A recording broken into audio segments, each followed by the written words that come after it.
Alright guys, welcome back to Formula 1 news. Red Bull's Helmut Marko is absolutely popping off with regard to the upcoming changes to the engine regulations over the coming season, saying that Red Bull are in line with what Mercedes development currently looks like, way ahead of Audi and Ferrari, and going as far to say that Renault, Alpine, are completely lost and have absolutely no idea what they're doing. Spicy words indeed. Very much enjoyed to hear your thoughts in the comments below. Hit the like button if you enjoy. Subscribe if you're new as always. First of all, sad news to mention that Formulino, so you guys might remember the famous Imola cat, the lucky cat or whatever, or unlucky cat in the case of Sebastian Vettel. This was, I think, 2020 when Vettel I think he doesn't particularly like cats, I think he said the cat was fat or something, just obviously he was joking around, right? But, and then the theory was that it cursed him because I think he finished P12, and Hamilton, despite typically being more of a dog man, he petted the cat and ended up winning the race in P3. So the theory was that if you get on well with Imola's local cat Formulino, then you'll do well, and if you don't, then,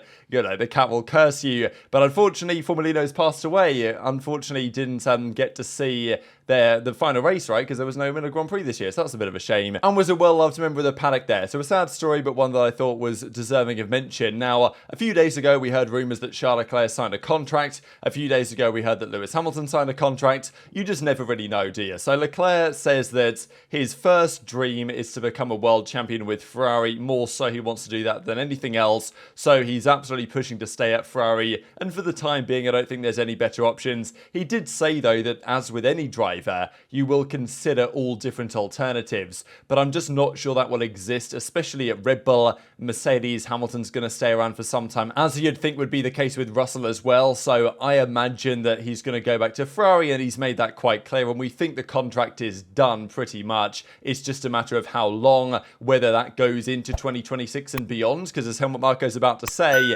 he reckons that Ferrari are way off the pace here in their development, but you know, you never really know, and of course, time could certainly change things. Sean also gave some comments on the whole Max Checo thing. As he says, I think Max is a great driver, but at the same time, there are many who cannot explain such a big margin between him and Checo. Personally, I think it's impossible to read the situation well from the outside. Only inside the team do they know exactly everything. At times, the margin between Max and Checo was bigger than I would have expected, but on the other hand, Max is an incredible driver, and it's probably very difficult to be alongside him. But then again, I don't have the full picture.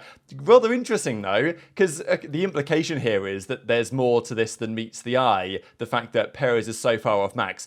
I think it's an interesting one just because Perez, after Monaco, got in his own head a bit, I think, and yeah, it wasn't a great few races run for Checo, but then again, even, you know, Belgium, for example, the pace difference is absolutely mega, and part of that is Max being Max, but part of that is either Perez just off the ball, or it's set up, or it's the car is better, basically. That's what people start to say about Red Bull, and they've said this for a long time, that if there's a team on the grid where there's some dodgy stuff going on with one car being better than the other or set up differently, Red Bull are the team that's doing it. There's no proof of this. The team says this is not the case. Even Checo says this is not the case, but many drivers seem to think there might be something to it, because this statement from Charles, right, where he's like, yeah, it's, you know, many can't explain why the margin between those two is so big, and maybe there's many reasons that could explain that, and one of them is potentially that the cars are a bit different, and Checo says, no, the cars are the same, and there's all speculation on this stuff, and there's nothing to it. I don't really think there's anything to it. I think there's other explanations in terms of car design and setup that have led in Verstappen's direction over Perez's over the last couple of years, but still, you'll still have people like Charles and others implying, and even team bosses implying, that there might be something going on there, and I don't expect that discussion to ever stop, to be honest. Now let's talk about the upgraded, well, hopefully improved cars come 2026. There's going to be a brand new set of regulations. Smaller and lighter cars is what they say. Whether they'll deliver that, we will see, but the big talking point is around the changes to the engine regulations. Which teams are looking good for the 2026 changes, which teams are not looking good at all, and Helmut Marko says that Red Bull are on pace with Mercedes, but that every other team is either completely lost or is way behind. Now, there's also a few other points that he mentions, and I'll go through the entire thing here in a second. On the changes to the 2026, if you guys aren't aware, the current engines make up roughly, so the combustion engines we currently have do about 850 horsepower, and the electrical component does like 150. So your 1,000 horsepower comes 85, 86% from the combustion engine. Come 2026, that's going to be 50-50. Batteries are very heavy, and And to be honest, I agree with Red Bull saying that we want to have less batteries and less electrical components. I think that we should go back in an ideal world to just combustion-only engines with more sustainable fueling. I think that should be the way the sport moves. But fundamentally, Formula One is used by manufacturing teams such as Audi, Mercedes, Ferrari, whatever, to come up with and to help develop components that are going to be useful in their road cars. And electrical engines are still the future of a lot of motoring, I would say. So the Formula One teams still want electrical components to be a big part of it. Does it make for the best sport? I don't really think so. And I think that Red Bull are probably right to say that having less electrical components in the long term is better. And weight is another factor. Batteries are heavy. If these cars were just combustion only, we could get them to be much lighter again. And it also does, as he does make a good point, counteract some of the safety concerns. Because, okay, the cars are heavier now in parts because they've put more safety features on them. But by getting heavier, and Russell has made this point as well, when you do hit into a wall very fast, there's more energy that has to be dispersed, and more of that goes through the driver. And as he says, that if there was a very heavy battery, Verstappen's 2021 crash could have been worse than it was, despite all the safety improvements the cars have made. You know, if your car is absolutely really heavy, then there's more energy that can potentially go through the body of the driver. So these are some of the points that Marko and Red Bull are making, and their intention is to try and get the rules to be changed. No other team agrees with them on this though, and all the other teams are saying, no, it's fine, we want to continue things as they presently are. So he discusses here that going forward into 2026, that, you know, we've brought people in from Ferrari, Mercedes, Renault and Cosworth on the engine side. We have Ford as a partner in that sector. We have absolute top people on the combustion engine, and we have two very bright minds on the electrical side. With the current state of the regulations, we are running a combustion engine complete with MG UK and battery. There, we are miles ahead of Audi, we are miles ahead of Ferrari, and Mercedes is about the same. Because the comment the other day was from Toto Wolff that the reason why Red Bull, and I think that he's probably right on this as well, are saying, oh guys, we really don't like this electrical thing, we've got to try and, you know, make the electrical engine and components smaller as part of the total package. They might be right on that,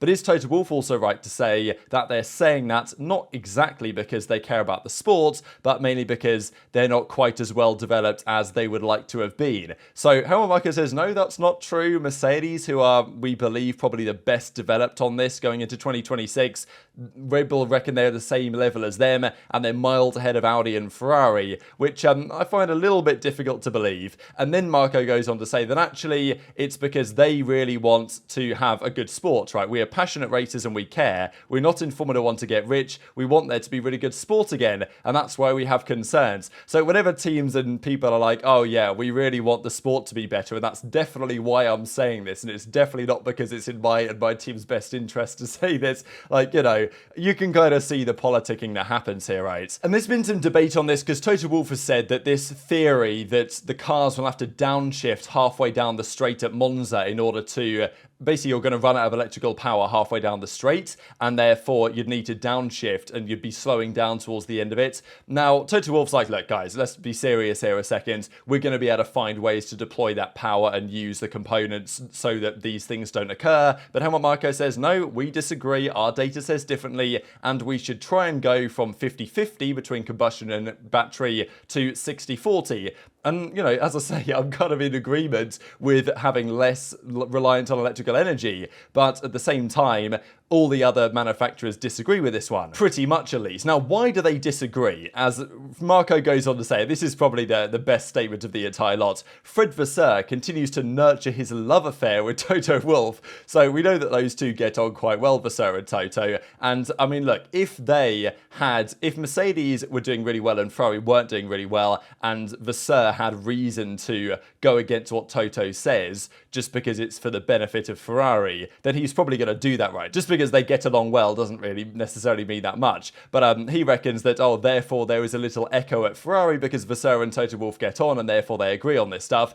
Not necessarily that says the whole picture. And we already saw his comment on Audi and Ferrari apparently being way behind. And Audi, the rumour is that Audi are way behind. Now, like, that's the current concerns that's going around, that Audi aren't really nailing it. And look, I don't think Red Bull will have too many issues on the combustion component. I think that's where they think they're strong. And like that's where they've got the partnership with Ford and all this that's, well, going to help them out, you would think. And they're pushing as hard as they possibly can to change the balance so that it's more combustion-based than electrical-based. I think they're pretty confident in their combustion engine. I'm not sure how confident they are in their electrical components, how much Ford is going to be able to help with that, especially without Honda doing it for them anymore. I think there's some concerns there. And I think maybe the same for Audi as well coming through. But there are other manufacturers involved as well, such as Renault. And as Helmut Marko says, at Renault, they don't know what they're doing. They just have no idea what they're up to, which I just thought was hilarious. And not only does he say that, you know, we're way ahead of Audi, way ahead of Ferrari, but Renault's just absolutely hopeless. They've got no clue what's going on.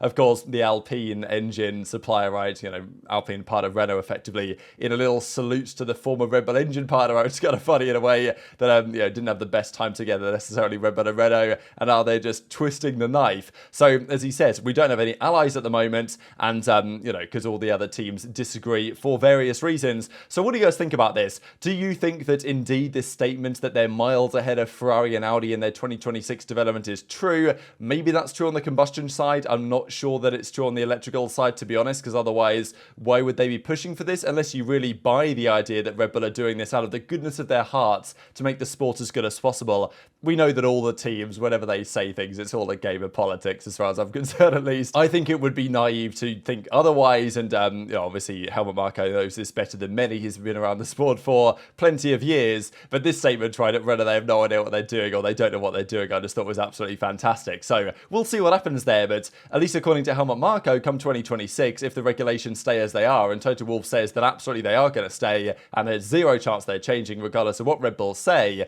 all the other teams, or most other big teams, agree with Mercedes and Ferrari that we want to keep it as it is. And Audi, for example, came in with these regulations, knowing what the regulations would be, knowing that electrical battery components would be a big part of it, and they want to help develop that stuff so that they can use that information for their own road cars and developing things outside of just the sport itself. And it was those set of regulations that attracted Audi to the sport, and if they were to change them, that Audi would then think, well, you know, I'm going to second it, right? We came in thinking this, and now it's going to be this. So Toto Wolff's like, there's zero chance it's going to change. Absolutely no way. But Red Bull are trying their best, and on this evidence, at least according to what Helmut Marko says, it's going to be Red Bull versus Mercedes again, with the strongest engines come 2026, and maybe we'll continue to see that every championship is won by either of these two teams, which has been the case now for well over a decade. I also think he's right though on the cars getting bigger. I mean, look at this. This is 2014 Red Bull RB10 compared to the RB19. So much longer, but also significantly wider. And this is the thing, you watch some of these old races, like the drivers can take different lines. They can get out of the dirty air of the car in front through corners because the cars are smaller, whereas you can't really do that with these cars. Most tracks, or at least certain tracks, you just have to take the same line. There isn't that much freedom. It makes the dirty air problem worse as well. There's a few issues why the cars getting bigger has been a problem, but as they get heavier with the batteries, they also kind of get more dangerous as well. And Helmut Marko does make an interesting point on that. But very much enjoyed to hear your thoughts in the comment section below. Hit the like button if you enjoyed. Subscribe if you're new. Take care, and I'll see you next time.